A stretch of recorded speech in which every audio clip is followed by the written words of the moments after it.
Hello, everybody. How are you doing? Yes, I am back. This is S. Anthony Thomas. This is the S. Anthony Says podcast, episode number 400. You daggone right. And you know what? I'm just going to get to it, okay? Because I've been gone for a little while, taking care of some business. I'm back now, baby. Let's just jump right into this, folks. I just want to talk about living vicariously. Now, a lot of us actually do that. I'm not going to say that I don't do it. I've done it too. I've lived vicariously through other people. I used to, when Prince was alive, even now when I listen to his music, he's my favorite entertainer, my favorite musician, my favorite singer. And even now when I listen to his music, which I do every day, I imagine myself ripping those guitar solos or playing piano or jumping off a piano and doing splits and singing and all of that crap.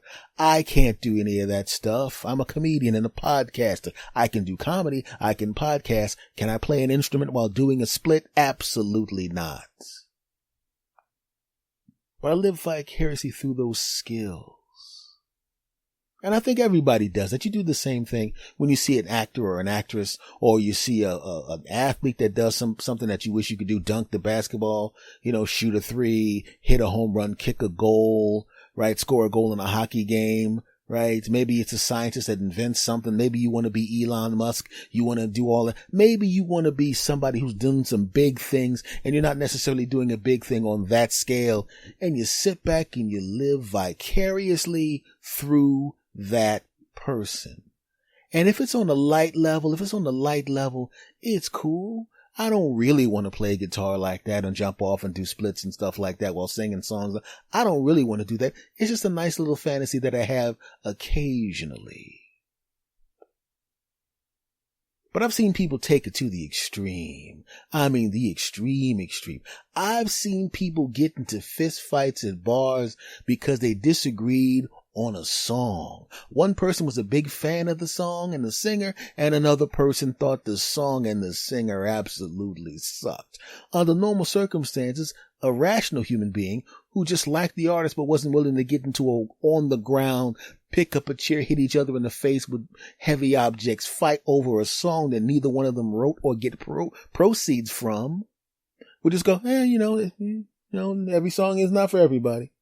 And they'd go about their business, but not these two knuckleheads. They're beating each other's behind, punching, kicking, stomping, kicking and punching. Why? 'Cause one liked a song and one didn't. Those two dumb bastards. But if you really think about it, don't we live vicariously through our home teams?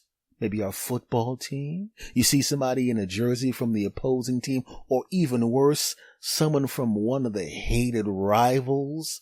Oh, you're like another team of people that don't know you exist, huh? Well, I like this team of people that don't know I exist. Let's assault each other because of something stupid like that. It's dumb. But we do live vicariously through people. It's okay to be inspired by somebody. It's okay, right? Like I said, I was inspired by my favorite entertainer, Prince. He's super talented and still worked harder than most people. You should be inspired by that. To have all that talent and still work that hard, right? Same thing with Tiger Woods. All that talent and still work that hard. That should tell you something. Right? Because most people aren't as talented as those people, and they worked hard. So doesn't that mean we should also work hard? Instead of living vicariously through what they did, we should look at their inspiration and go, hey, maybe I should maximize myself, but nah, forget that. I'm just going to live through them. Say you have a neighbor that lives next door to you. You like the person, but you're not close friends. You walk in and out of the house. You say hello to them. They say hello to you. Everything's cool, right? You like them a little bit. But if somebody trashed them and said that they suck, would you defend them? You actually know this person. This person actually knows you. The people on the football team don't know your punk ass. You're going to get into a fight over them, but what about the neighbor? Would you defend the neighbor? Would you roll around on the ground if somebody said that your neighbor was a piece of crap? No. Why? Because there's nothing to you really special about your neighbor. You can't live vicariously through your neighbor. How are you going to live vicariously through somebody who's living in your neighborhood, lives right next to you in a house just like yours, which obviously means most likely you make roughly the same amount of money. You ride on a RAV4, he rides in a Honda CRV. The cars cost almost exactly the same thing, that's shaped the same way, and his wife looks just like your wife. Wait a minute, I think that is your wife. Oops, that's a different podcast. Just kidding. Back to what I was saying. But you can't live vicariously through that bastard. Now, it's not always on a large scale where we're talking about superstar singers and athletes and things of that nature. Sometimes we live vicariously through someone we actually do know because they do, or they are something that we're not. And I saw that happen to someone I know who shall remain nameless, who was living vicariously through someone else that we both know who shall also remain nameless.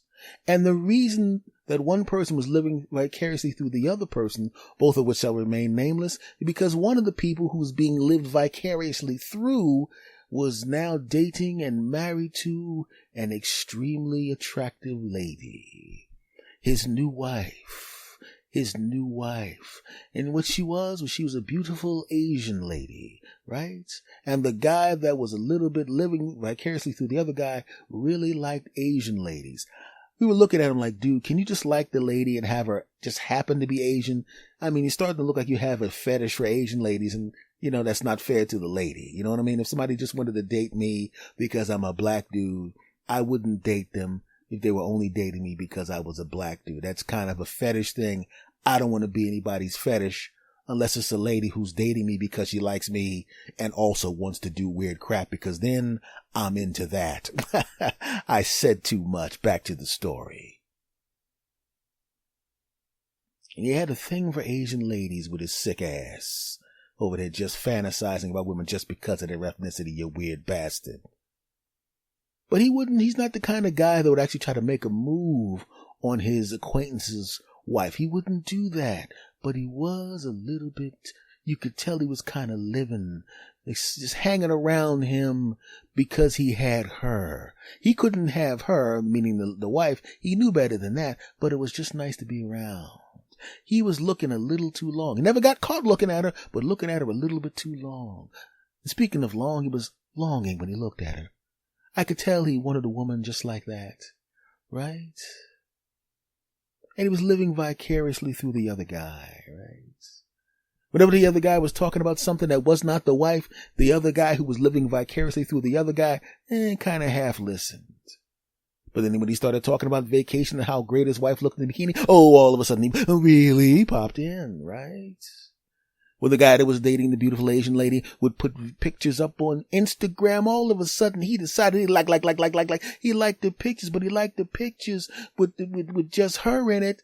And occasionally, you could tell he only liked the picture with the husband in the picture also, so it wouldn't look suspicious. But it kind of looks suspicious when you like one picture with the husband and the wife and with the pictures, and you like 900 pictures of just the wife in the bikini. You ain't fooling nobody, punk. And he lived vicariously through that guy. Oh, in his mind, he was probably thinking, oh, if only I had a woman like that. Oh. That almost happened to me once, right? I saw a friend of mine. We worked in an office, and there were two ladies in the office that was just absolutely, all the ladies were cuties, but there were two ladies that were absolutely stunning. I mean, they would stop traffic. They could stop air traffic. They could stop drug traffickers. I'm going to sell this drugs, and good Lord, look at that woman in America. You know what I'm saying. They were that good looking. And a friend of mine started dating one of those ladies. Right? And he was already a friend of mine. But I saw him with the lady. And the whole time he's with the lady, I'm looking at him and I'm looking at her and I'm looking at him and I'm looking at her. And I'm going, if that goofy looking bastard can get a woman like that, then I can get a woman like that. Yes, I was a teenage guy, maybe my early 20s. Maybe it was last week. Just kidding. It was in my 20s. And the whole time I'm watching him with the lady. right? And as his relationship got sour, I started to get sad because I was living through him. He's like, he was the kind of guy that looked it was like the same level of looks as me. Not ugly, not handsome. We're both all right, right? We both max out at kind of cute, if you understand what I'm saying, right? So when I watched him with her, I had hope if he, a person who's just as semi-attractive as me, can get a woman of that beautifulness, I too can get a woman of that beautifulness. And then when it fell apart, it felt like I failed too. He was my beacon of dating a dime light. And the dumb bastard ruined it. Now, I didn't have designs on the lady he was with. I'm not that type of guy. I didn't want her and fantasize about her. I fantasized about being like him with a woman like her. And he ruined it, that dumb bastard. I was living through him. Oh, that bastard. You ruined it. I was hoping you'd get married to her, because if you're marrying her, I would be marrying future whoever the dime woman I'd be getting at some point. I would go, well, he got married and he's alright now, alright, and he got her and she's woohoo, and he's alright now, alright, and since he's alright now, alright, and he got woohoo, I'll also get a woman who's woohoo. And I was crushed.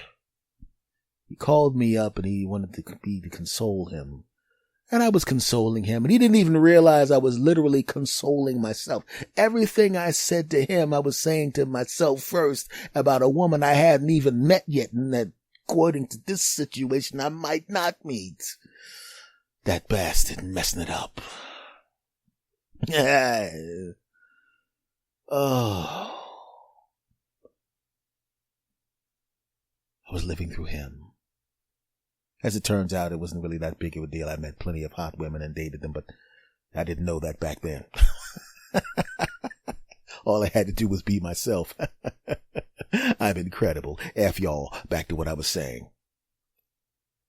But sometimes when you live vicariously through another person, you kind of take it a little bit too far. And we have to make sure that what we do is be inspired by the people that we see. Look at them, grab a little bit of inspiration, just a little bit, sprinkle it on yourself, and move on. The person I am now, when I see somebody who's dating a wonderful human being, a wonderful lady, a wonderful, beautiful, double delicious, quadruple delicious, incredible woman, I go, that guy's got a great lady there, and that's good for him. Him, not me. Him. In fact, my friend that was alright, now I'm alright, he also found other wonderful women to be in relationships with. But then I started noticing him looking at me. Because at this time I had been doing comedy, I had been on national television. And at this time, this is like 30 years ago, so I had done national TV and a bunch of radio shows and stuff. And now all of a sudden my shows were selling real good. And I'm doing all these shows with these nice sized crowds. You know, I'm playing comedy clubs that have 400 seats in them, and they're full. And after every show, I come off that stage after doing my thing, and every comedy club was full, right? And, you know, and there was a bunch of couples there, but there was also groups of women that would come like, girls' night out, right? And there was always one or two of those ladies, just kidding, all of them, I'm cute.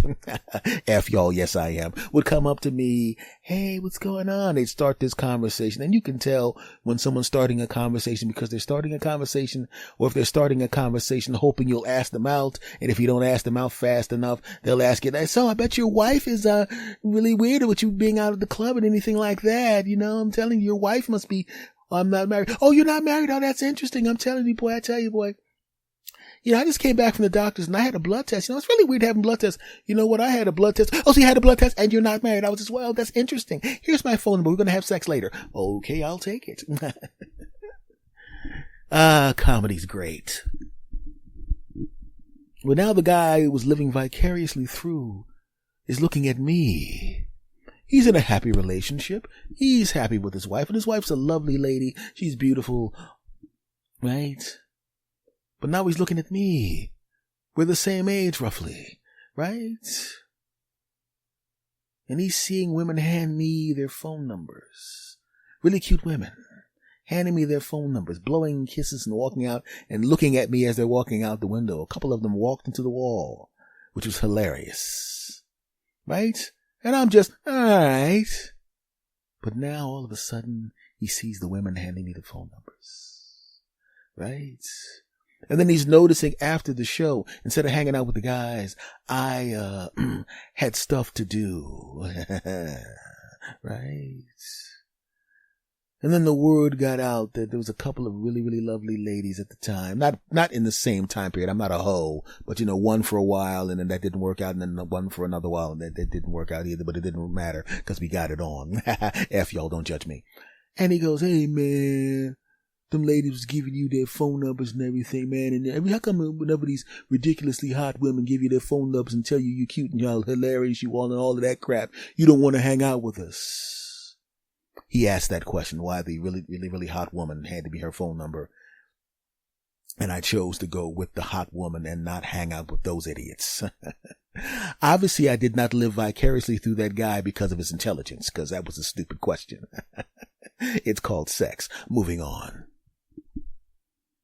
But what I'm saying, folks, is the reason I'm talking about this is because we have to realize that we should not live vicariously through other people. What you need to do is, like I said, watch a person, see how they move. If there's something you can learn from the person, take the knowledge, use it, make yourself better. Yeah. But don't be jealous of other people. It's not good. It really isn't. I just want to say thank you for listening. It's great to be back. And I'll see you again next time. See ya. All right, the recording's over. Listen, I just gave my listeners all of that crap about not living vicariously. When I personally know damn well all of these suckers live vicariously through me. You understand what I'm saying? I mean, to be this smart, this talented, this cute and incredible, and have all of these babes want to get it on with me. Of course, these chumps is jealous of me. I don't blame them. You understand? I mean, I'm looking at myself right now, and I got news for you. Later on tonight, I'm gonna have sex with me. I'm not even going to wait until that girl I was going to see come over. I'm going to have sex with myself 4-5 times before, because first of all, she's only going to have sex with me twice, because you can only handle all of this good, deep, good business twice, because I'm incredible in the sack. I'm so good, I had to get it on with myself 5 times, because nobody deserves to have me 5 times in the night but me. You understand what I'm saying? I'm just trying to, why is this still recording? Okay, do me a favor, edit this part out. The last thing I want my wonderful audience to do is to hear the real me. I mean, not the real me, of course, obviously joking. Stop the podcast. All right, everybody. Thank you for coming back. I'm back, baby. New shows, that's what you're going to get. Yeah, that's right. Missed you too, my friends. Now, maybe you've forgotten because it's been a while. I'm going to say goodbye the way I always say goodbye. I want you to say it with me. We're going to do it on the count of 3. Are you ready? Of course you are. 1, 2, 3. S. Anthony. Out. Go. S. Anthony. Thomas. Go. S. Anthony. Thomas. S. Anthony Thomas. Go. S. Anthony Thomas. Go ahead and laugh. Go ahead and smile. Go ahead and giggle. We're gonna get wild. Go ahead and clap. Go ahead and cheer. We're gonna have a good time.